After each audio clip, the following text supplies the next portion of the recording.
to have you here again.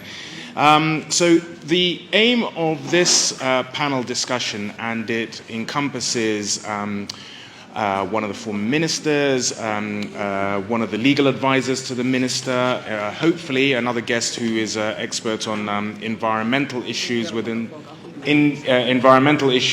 mining, and also someone who is active in that field.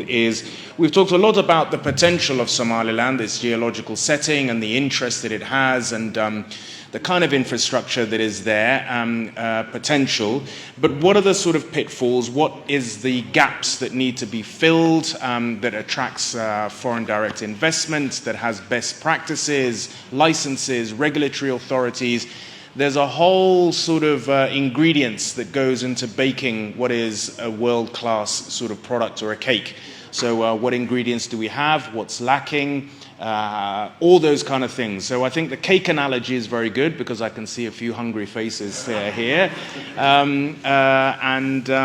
We'll explore that. So I would like to call, first of all, Abdurrahman Ismail, who has enormous international experience and is a legal advisor, not just in this country, but internationally as well, and really can give us a global picture on that whole issue of regulatory authority and welcoming FDI. And also His Excellency Hussein Abdi Douala, who is the former Minister of Energy and Minerals and started this road very much himself.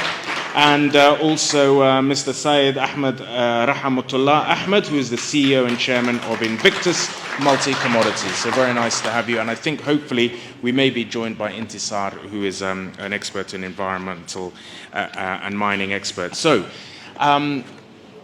is the glass, let me ask you with a general question, is the glass half full or is it half empty? And from each of your perspectives, what is that, if you were to draw a ledger, I'm a great believer when you make real choices in life as an individual, as a community, even as a country. You get a blank piece of paper, you draw a line in the middle, and you say, what are the pluses and what's missing? So let me ask you, what's the positives, but also what is really needed? First of all, you, Abdurrahman. Thank you very much, Ragi Omar. Tough question, but I'll make an effort. Just to explain this, I will use two statements I've had from different people, one of them today, and one a few months ago. A Danish diplomat, senior diplomat based in Nairobi, was here at the ministry, and he said he met a former CEO of the American Geological Society. And he said, in my life, as a Top Gun geologist, I have never seen geological maps like Somaliland. Never. And today, we have one of the people participating in the conference, a Top Gun scientist, the second, third cadre generation of Isaac Newton, and he went to the Expo. The man has, under his name, so many patents, I think about 60-something patents. And when he went to the Expo, he says, I didn't know this. You are rich, really rich. That's my answer to your question. Yes. So go ahead and introduce yourself again, please. Yeah, my name is Sayed Diab. I'm the CEO of the Invictus Multi-Commodities DMCC, based in Dubai, in the Gold Tower in DMCC. Invictus work in various countries. My background is a telecommunication engineer, yes, but we work very closely with as a company with institutions in Africa, central banks, and big mining company. As a trader, lifting gold from Africa to Dubai. So being an African myself from Sudan, I can say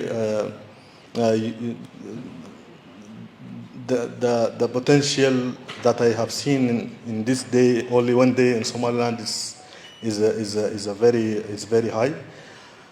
Like all the participants in the expo, they are showing case of, like, for us as a traders, we are seeing money on the tables. Like this kind of resources is very high resources, to be honest, and is second to none. So we are very excited, and we want to help and invest in this country, and we want to work closely to with the ministry to build maybe the first gold refinery in Somaliland. Yes. Thank you, Saeed. Your Excellency, Hussein, I mean, the people have to realize mining is a very long game. Mineral exploration, from the life of, from exploration to actual production, especially if we're talking about the scale and grades of the kind of resources here. Sometimes it takes 10 years for a major, developer before the mine is in production. So I hate to be the spoil sport as a journalist, that's my role, but sometimes I have to tell people when they come to Somalia, listen, it's very exciting, but just calm down a little bit, wait a little bit. So let me ask you from that perspective, because it is exciting and we want to attract people, but people have to also realize it's a long game for the country, for them as investors, for the local community and everything else. First off, I just want to thank the Minister for setting this great, expo to really basically highlight the need and the opportunities of our mineral sector. I want to go back to Rago's initial question, do you think the glass is half empty or half full? My opinion is definitely it's half full. The reason I'm saying this is, like Raga said, mining and extracting oil and gas is a long game. It takes a while. And we've been around for a while now, waiting for something to happen. And for about 50 years now, Somalis will always say, "Dalkayga nimca fadhida." Well, that nimco has to come out at some point, right? And I think it just so happens that Mr. Barre, our current energy minister, is probably the guy who's going to oversee something coming out of the ground. So, as far as really the glass being half full, the reason I'm saying this is we have gone through several steps that needed to be taken to be in today where we think we're ever so closer to really get something out of the ground. We have established a regulatory system in place. We have a lot of pluses that's going for us. We are sitting in one of the most important strategic areas in the world to be able to really reach international markets. We've done the baseline information, but we still have some more work to do before we start asking when are we going to get stuff out of the ground. I have really been tickled, really happy with the speakers before, the two speakers, Brian and Mahmoud, that really basically just really made my day. Those are the things that we really need to really get moving on. And nothing can move without data. We need data. We have been basically talking about our resources, but we still lack bankable data that an investor can come and hang his hat on. And I think we're getting there to really get that data. I'm very happy about what Mohammed said about getting a lab and a certified lab here in Somaliland. I'm really, really happy about that. So I think we're having the building blocks under Mr. Barre to be really happening here soon.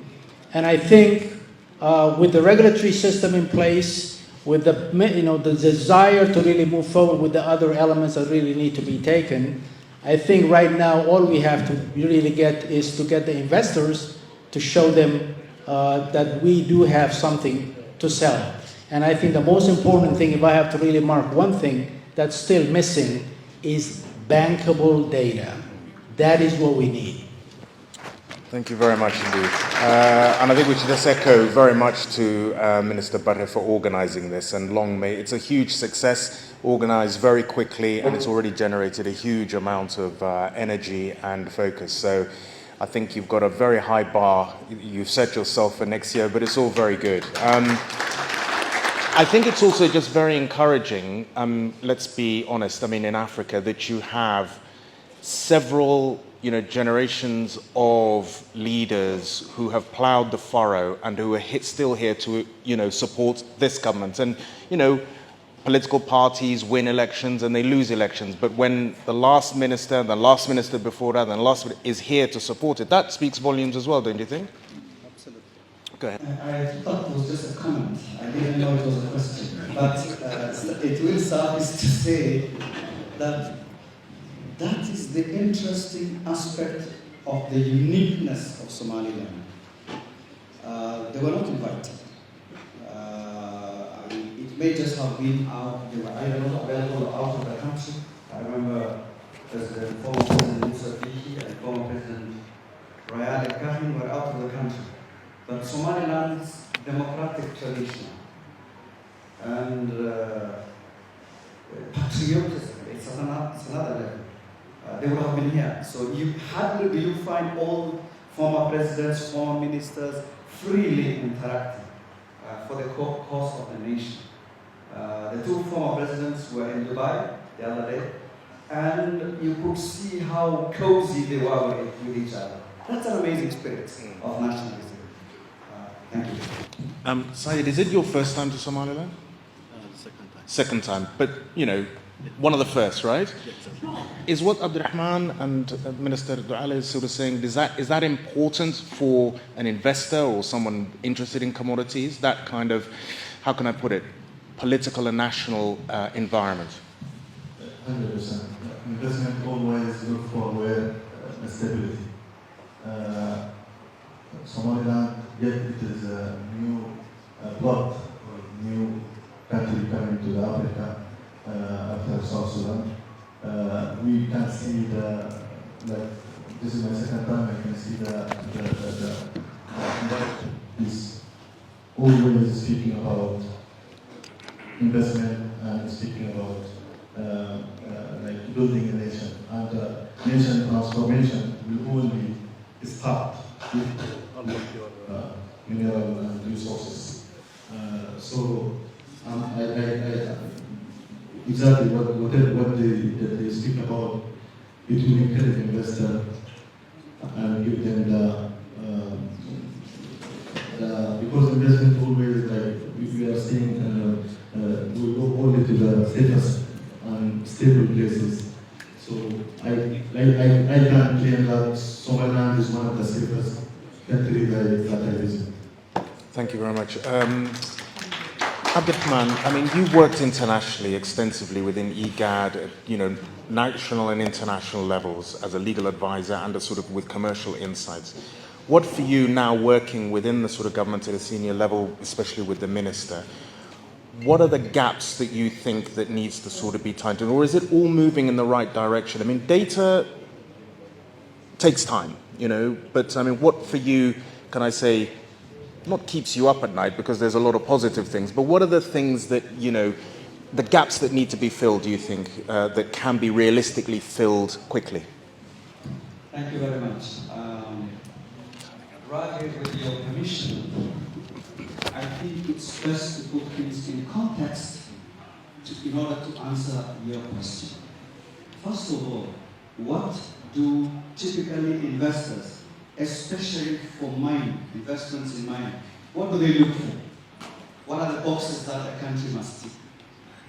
And then I will say them, and I'll tell you what the gaps are. Number one, every investor in the mining sector, number one priority looks at the geology, prospectivity. That's why I talked about the two guys in Somaliland. So Somaliland is highly endowed, highly prospective. It lies in the Mozambican belt, in the Yemeni plateau belt. All the ingredients from historical data, from all sources, from artisanal mining to the science that has been done already. So geology, Somaliland, and prospectivity, that box Somaliland ticks, bold tick. The next thing they look at is the place stable and secure, because you don't want to be in a place where tomorrow all your investments get lost because there is force majeure. So Somaliland is stable. It has been stable 34 years. So on that note, more than any other country in Africa, including the most stable countries, again, Baltic. The third thing then they look for, after those, then they say, wow, let's go to Somaliland. But then they look at, well, there are many competing jurisdictions. What else do they look for? They look at the governance architecture. Are the laws predictable? Are they transparent? Are they fair? Those kind of things. Is the fiscal regime beneficial, balancing the benefit between the people and the government and the investor who wants returns on investments? Again, the Kenyans are here and many other people from other jurisdictions. The boss of the mining, the Ministry of Mining in Kenya is here. Somaliland ticks that governance architecture with its laws, policies, and fiscal regimes, and the index to do business, tick, gold tick. And finally, what they look at is the last thing is access and position. How close, how easy is it to get to market? And again, Somaliland is just on the Bab al just a stone throw, a Gulf of Aden. So market, demand markets, commodity market, very easy to go to Dubai and so forth. So Somaliland ticks all those things. It has a good, everything is in its favor. But what are the challenges? Number one, and again I need the Somalilanders to hear this. Number one, mining is not a joker's business. It requires investments. Very big ones. Yeah. So don't mortgage your country just because you have a little investor who has come, taking everything and leaving you with little money. So that I see there is the urge and the awakening by very many Somalilanders who just want to invest. Any joker who comes in town with a little bit of money, they want to jump in and ask for a license. That is a very dangerous thing. Resources are finite. You will be left with peace. So that's one challenge. So the awareness. The second thing is the ministry is young ministry, the budget is small, and mining can be, Somaliland relies 60% of the GDP is on one's livestock sector, exports. Mining can be very transformative, and this ministry needs to be resourced, because for them to collect revenues, to do inspections, to check environment, they need to send geologists, they need to send mining inspectors, they need to do many things, and their budget is shoestring. So those are challenges. And finally, and lastly, the Somaliland people and the people also foreigners who are doing mining, please be honest. The integrity of the process is important. If you under-declare or don't declare, basically you are stealing from this nation. The mothers who cannot go to hospital and you're taking their resources, your conscience must be pricked by this. Thank you.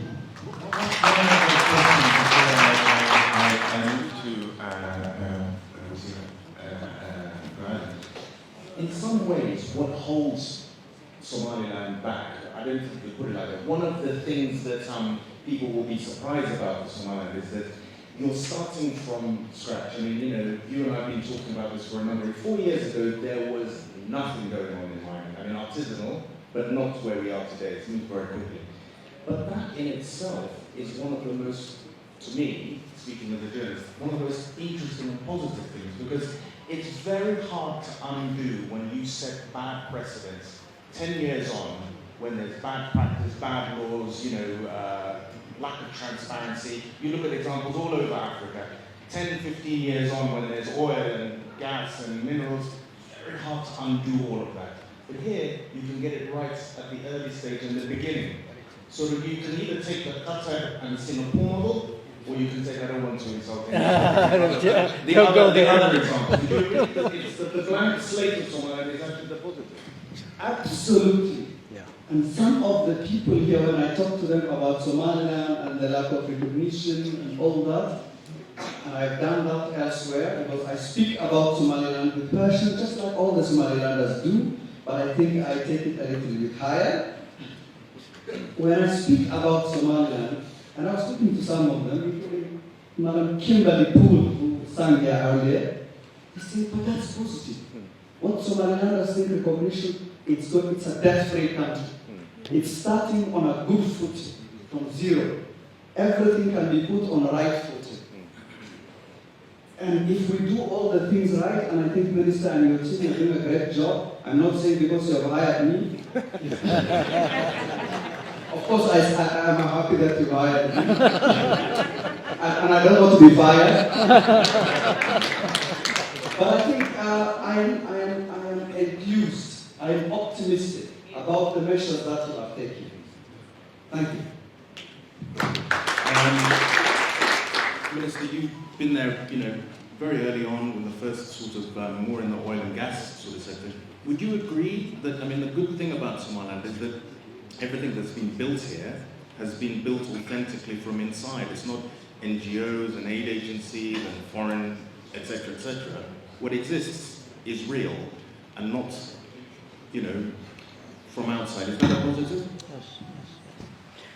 Yes, when I came to the ministry and where it is today, I think this is the third minister now that's just have taken office in Somaliland Energy and Mining. There has been significant development, significant progress that has been done, all the while without any tangible help from the world, be it international organizations or anything like that. We just pulled ourselves by our bootstraps and knew what we knew, did the best we can to get it to where we are today. And every one of these ministers that were, after me, have done their piece to really kind of kick it up a notch, to really go to the next level. I think right now we're on the cusp. We're really on the cusp of really interesting international, tangible, serious investors on our resources. And to do that now, we have to go to the next step of providing bankable data. We really need to basically be able to sell. We have to really map the country, do a thorough geological mapping, and be able to really identify not just only occurrences, which what we have for the most part, but say, this is a serious prospect. And then they can really go after it. And then we can really prove something. The only thing that's really happening right now in Somaliland to speak of is that gold mining in Sinag. That's about it. And why are we just being held up? Why are we not really doing more mining? Because we need targets. We have to get targets.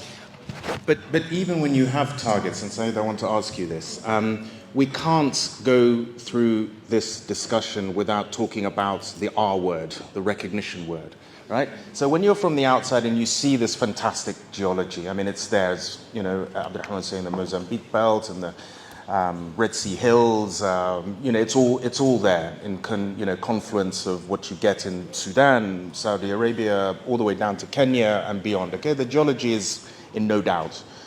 But then you look and say, well, this country actually doesn't exist. Now, does that hold someone like you and investors back? It must do to a certain extent, but as your American compatriots say, money finds a way. Exactly. Any mining company that go to any jurisdiction, they should have in mind that if they start today, they need to work for 25 years. There is some mining in Africa that is still producing, and it is the age of mining is 50 years. So it is it is not hit and run business. It is sustainable business. If you are not recognized today, maybe being as an investor in the country, I can help the country to be recognized, because gold by its own, for example, in my country, Sudan, is producing today around 100 tons. 100 tons of gold is $14 billion. $14 billion that will go directly to the GDP of the country. It will facelift. It will exactly the nation will 100% be transformed from one place to another, in education, in healthcare, in all the aspects. So as investors, I'm not seeing my plan is not 1 or 2 or 3 years. But does the lack of recognition impact your vision and your plans? You know, the fact that, you know, it doesn't exist, does that worry anyone? It will not worry. It will not be, because it's being recorded. Yeah. So as I can describe myself as with a scale mining company, this is exactly the right opportunity to fight and to work in such environment that we can have. I'm not saying that because of the big, large-scale companies not working because they have their own problems, but recognizing the country is one of the problems. But as a medium-scale company, I can move, but that will not bother me. I mean, the recognition thing is, in fact, probably, do you think it's the other way round? That this is actually, global resources and critical resources are a geopolitical question. So in some ways, it's a bit irrelevant, isn't it? I mean, the recognition issue. Recognition is a matter that needs delicate thinking around it. I talked to Kenya's former Minister of Foreign Affairs at one time, and about Somaliland. And now he's Speaker of the Parliament, Moses, the Tango. And he said, what are you talking? I'm the one who authorized the opening of the Kenyan Somaliland office in Kenya. We are doing business with you. We're sending our teachers. We're giving you visas on your passport. What is recognition? Why are you preoccupied with Of course, recognition has challenges because then you have some jokers who purport to control this country and introduce, they're trying to with e-visa. I can say this because I'm not a politician, so very easily I can comment about some jokers who, like you said, the divorce story. So those constraints are real. But in practice, investors, when they want something, I said stability. I didn't mention recognition. Exactly. In the criteria. So Somaliland is peaceful, it's stable, it is secure, it is democratic. Okay? And it's doing this there is something called democratic traditions indices. And Somaliland is in the first tier with 4 countries, 3 other countries. Botswana, Namibia, and Mauritius. 4 and Somaliland. It's ahead of everybody else, the 50 countries, in terms of democratic indices. So in terms of recognition, it does not stop investment. Of course, some investors initially say, some people, when they hear Somali, and sometimes I wonder, why don't you just change the name? Yeah. But then they say, that's our name. We can't change it because somebody else is nagging us. Thank you. Thank you very much. The other thing that, everything that you've said of that checklist is absolutely critical and important. And there's one sub-box, I think, that is also critical for successful mining, in addition to all that. And that's community involvement. You can have all the licenses you want in the world, and you know that from Sudan. You can go wherever, but if people there don't like it, you ask Rio Tinto Zinc in Australia and what happened to them with the Aboriginal community and the caves that they if you don't have that level of community engagement. So are you happy that that's looked after and is at the center of the table in this? What is it? Community involvement and engagement. That is also one thing. First of all, I want to just get back to the issue of recognition. The issue of recognition did not come into play when I was there, and we had international companies that are publicly traded in London. Places like London Stock Exchange, have a big legal department, have a board that were able to really basically say, that's fine, we can really sign up with these guys.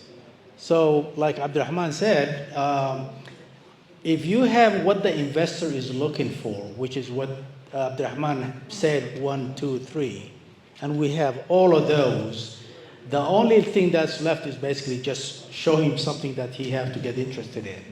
And that is information, data, that he can really just say, I'm willing to put my money here.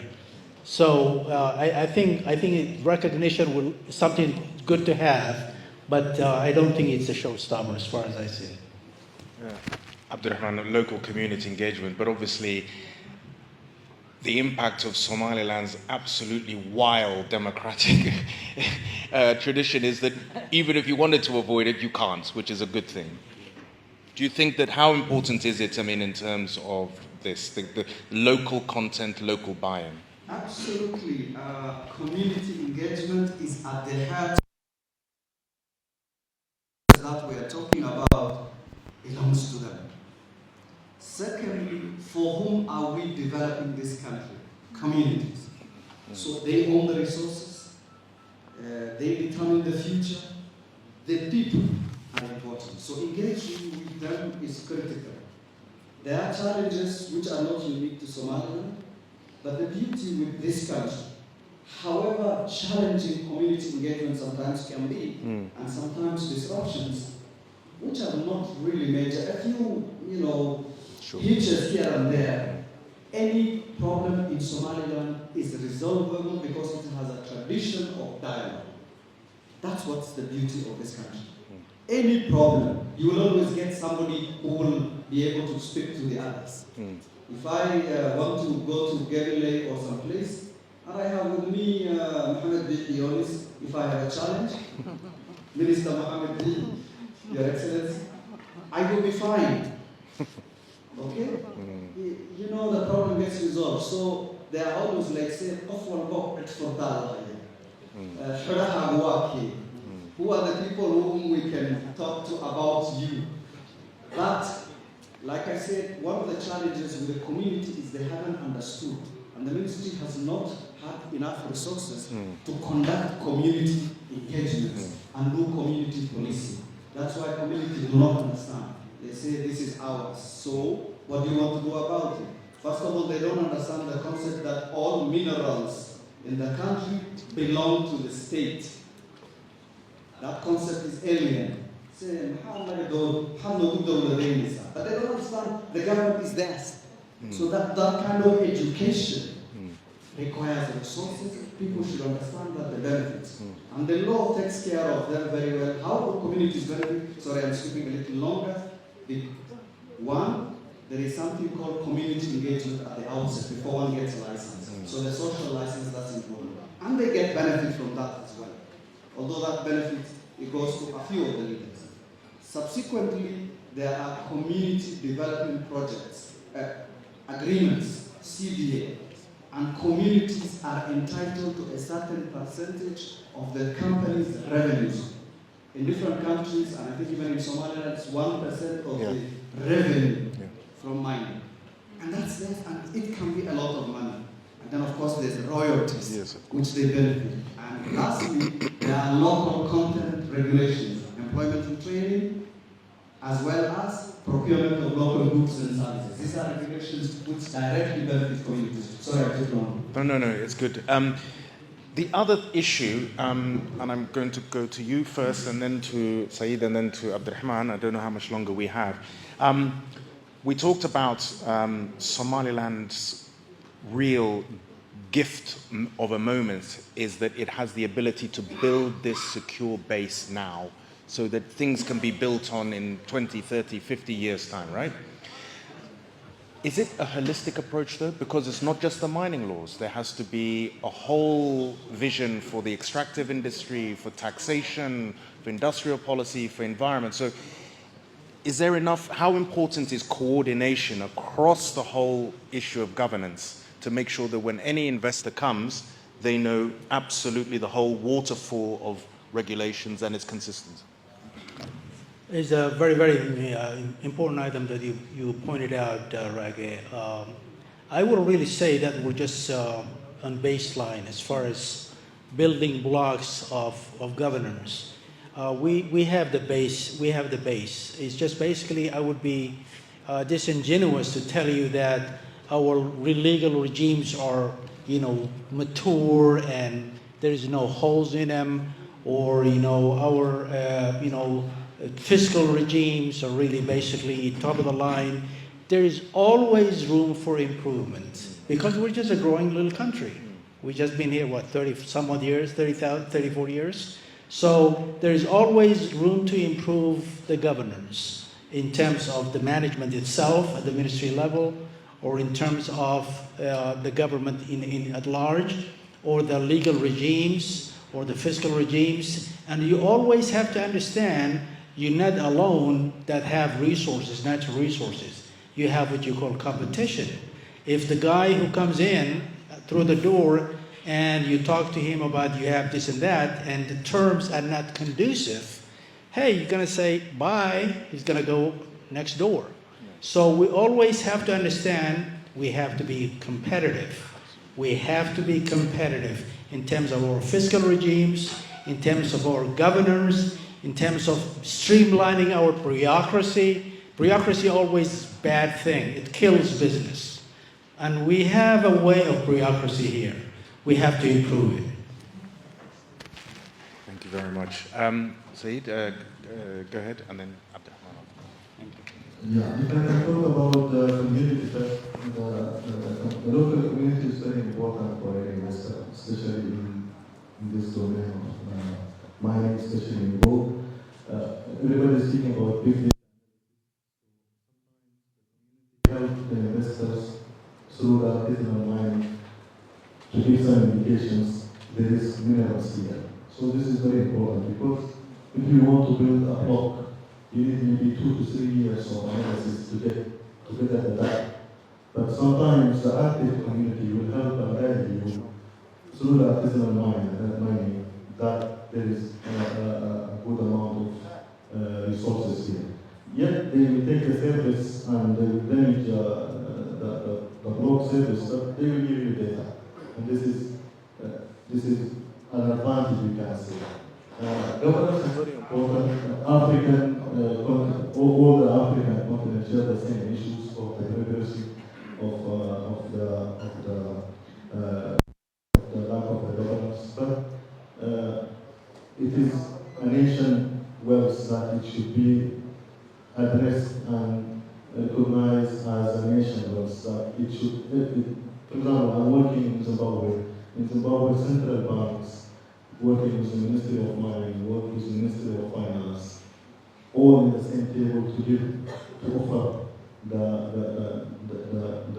mining or the gold to the investors. So again, as Mr. Abdurrahman said, we look for a regulatory that is solid. We look for players that are safe for investment in terms of even the Minister of, for example, Finance has changed, but we deal with the Ministry of Finance. So that is very important. And because, Alhamdulillah, in Somaliland, we don't have this, other African countries that we work with, all the time there is coup, for example, in Niger, in Guinea-Conakry, in Mali. So you don't know who will come tomorrow. So you need to be very careful when you do contracts, because personal view is always there in these countries. You work for 2 3 years, things change. So the governance here, I can say because of the stability you have, it's will improve. And the ministry and the advisors are very resilient, that they can develop things and push forward. And saying that, I think yes, there is a lot of gaps, but what I can say today, what I can see and say today, you are progressing, and this is very good. Abdurrahman. Thank you. Let me say 2 things. Number one, in terms of the governance architecture, including laws, regulations, best practice, everything, Somaliland has everything that it requires and is comparable to any jurisdiction. And I've worked in other jurisdictions, and Kenyans will bear me witness. I helped Kenya deal with the same things. And the head of mining in Kenya is sitting in front of us. It compares well with many jurisdictions, including very advanced ones, if not better. I can tell you for free. in terms of the fiscal regime, it is much more attractive than many jurisdictions, including the most attractive and most advanced jurisdictions. Some things that Somalilanders will not, very interesting stuff, is that the Somaliland shilling, for example, you go to the market and you look, oh, what kind of currency? Who's going to carry a wheelbarrow of money? But this currency has very interesting dynamics. It's a stable currency.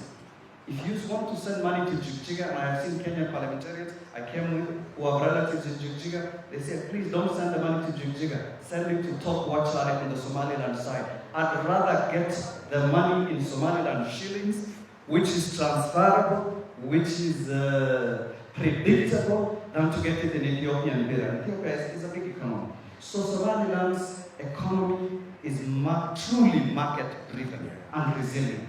I am simply amazed, even as an economist. But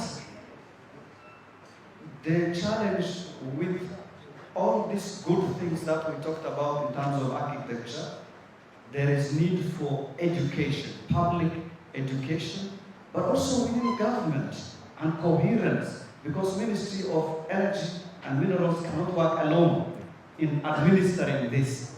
There is Ministry of Finance and Taxation and Royalties, and sometimes they don't understand.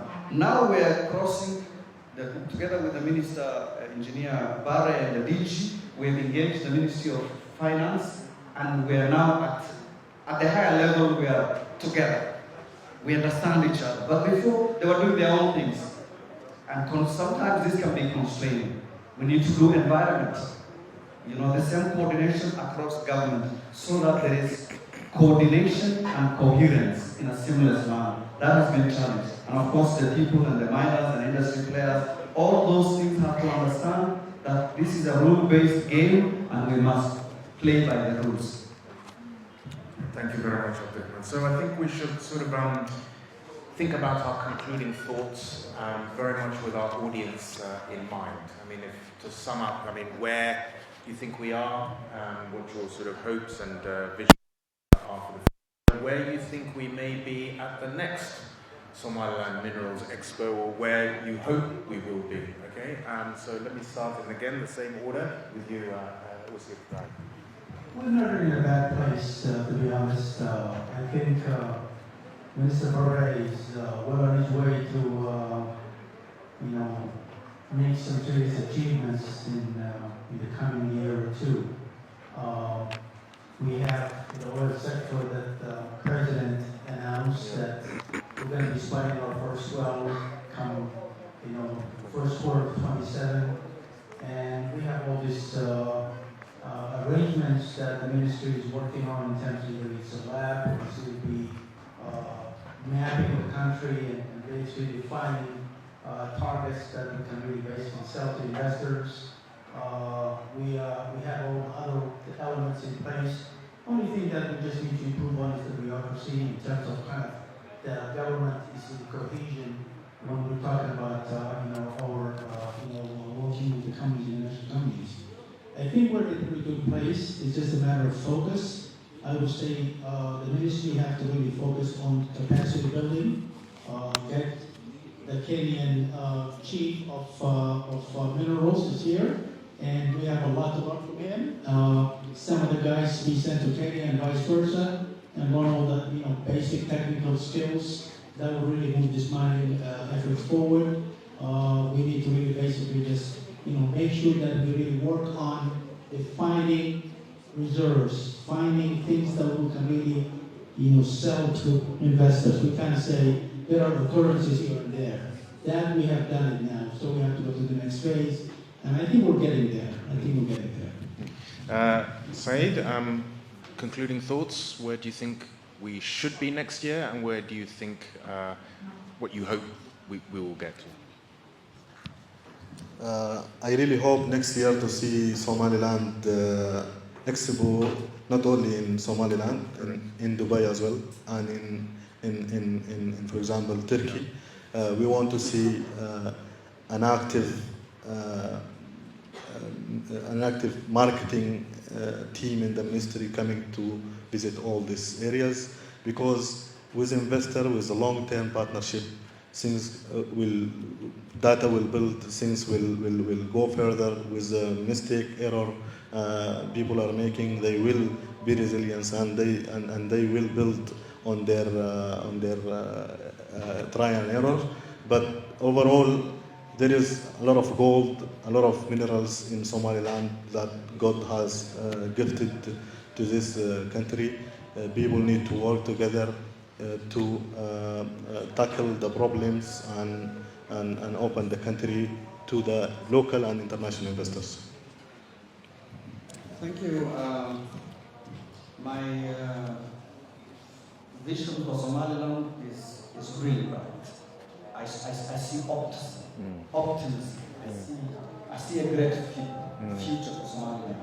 The minister today elaborated the measures already taken, but what are the plans that are already, for institutional frameworks that are being established? He enumerated quite a bit on every aspect. He talked about the online cadastre system, which will make licensing and control very efficient and revenue collection. He talked about the mining police, which will deal with illegal mining and all these pilferages. He talked about everything. So in terms of institutions, and you have seen that a conference that is organized in the middle of December, a week away from Christmas, 10 days thereabouts, and with this level of engagement, and people committed and impressed and wanting to invest, I see pride. I see a good future. And what do they say? The words of the Somaliland national anthem. A lot of sacrifice has gone, which is I greet you with the honor of those fallen heroes. Gesiyashi, naftooda u sadqeeyey, xuskooda dhowrsan ayaan kugu salaamay. Very good. Thank you very much indeed to my guests, to Saeed, to Abdurrahman, to Hussein, and please give them a big round of applause for a great session.